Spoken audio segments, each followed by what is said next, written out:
Magandang araw mga kapuso, narito na tayo sa episode 428 ng Abot Kami na Pangarap. Sinabi naman ni Zoe, no, paano na yan? Nagsalita na si Tita Nerissa na ikaw mismo ang tinuturong mastermind, sabi naman ni Moira.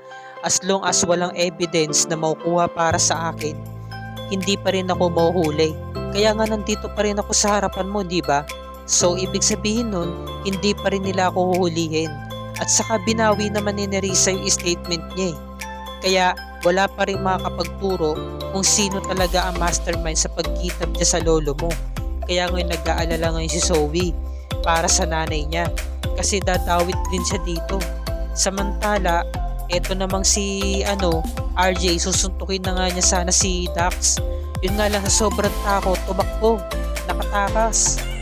Kalokohan, natakasan niya yung mga pulis, nasa loob siya ng police station.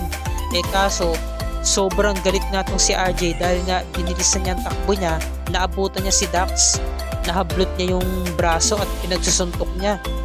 Tumulong din si Eric, pinagsusuntok din niya si Dax dahil nga may atraso sa kanya yun eh. Dahil nga nabangga yung likurang bahagi ng van niya.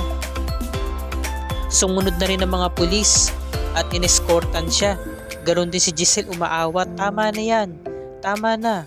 Ngayon nagpasalamat si Giselle kay Eric. Sabi niya, Eric, maraming salamat. Tumango rin tong si Eric saka si RJ. Samantala, dumating nga si Giselle. Sabi niya, Eric, maraming salamat sa ginawa mo. Alam mo, sa kabila ng nangyari, yung ginawa ng pamilya ko at ako sa'yo, nagawa mo pa rin akong tulungan. Wala yun, Giselle. Hindi na kayo iba sa akin. Saka malapit din kasi sa akin si Sir Pepe. Kaya ako to ginawa. Kaya labis talaga nagpapasalamat itong si Giselle. At sobrang tiwala niya kay Eric. Na alam naman natin mga viewers na palabas lang ito ni Eric para makuha ang loob ni Giselle. Dumating na nga itong si RJ. Sabi nila, O Beng, may balita na ba? O ni Moira. Pero wag kayo mag-alala. Babalik ako sa Apex. Ha? Sino pupuntahan mo? Diyan muna kayo. Samantala itong si Harry, nagpalaki ng katawan si Rahil, malaki katawan niya ngayon eh. Kinamusta si Annalyn kung okay pa ba sila ni Zoe. Diba? Huwag daw siya basta-basta magpapaniwala kasi baka ngayon okay sila, bukas magkaaway ulit sila. Sabi naman ni Annalyn, alam mo, napaka-nega mo. Okay kami ni Zoe, wala kaming problema kung ano nang iniisip mo. So kung ganon, after duty mo pero kasama si Zoe, wag na, tayo na lang dalawa. Huwag mo na isama si Zoe, alam mo mas maganda talaga yung kumain tayo ng dalawa. Mas masaya, di ba? Kaya mas okay na kami na lamang ni Zoe. Teka Annalyn, sige na, payag na ako, kasama na si Zoe. Ngayon ito namang si RJ, pinunta kasi nga talagang ang lakas ng tunog ni RJ. No, dahil nga nagka-record na kasi si Zoe, di ba, na nakapagsinungaling ito. Siyempre kinomport siya ni Annalyn, Zoe, okay ka lang ba? Hindi ako okay. Mabuti pa sumama ka na lang sa amin sa Japan para makapag-relax ka. Hindi ko to pwedeng gawin. Kailangan harapin ko to. Dahil si Lolo mismo pinag-uusapan dito. Hanggang sa nagpa-thank you si Zoe, sabi niya, thank you Annalyn for saving me. Dahil tinulungan mo ko. Wala yon dahil kapatid kita. Hindi na nga nakaya ni Zoe ang sitwasyon at umalis na to. Samantala kinabukasan kinompronta ni Moira si Nerissa. Nerissa, walang yaka, nilaglag mo ko. Alam mo, Nerissa, pinagsuspetsahan tuloy ako ng mga pulis. Sabi ni Nerissa, alam mo, Moira, binago ko na may statement ko, hindi ba? Kahit na, ako tuloy pinagdududahan nilang lahat. Alam mo, Moira, kaibigan kita.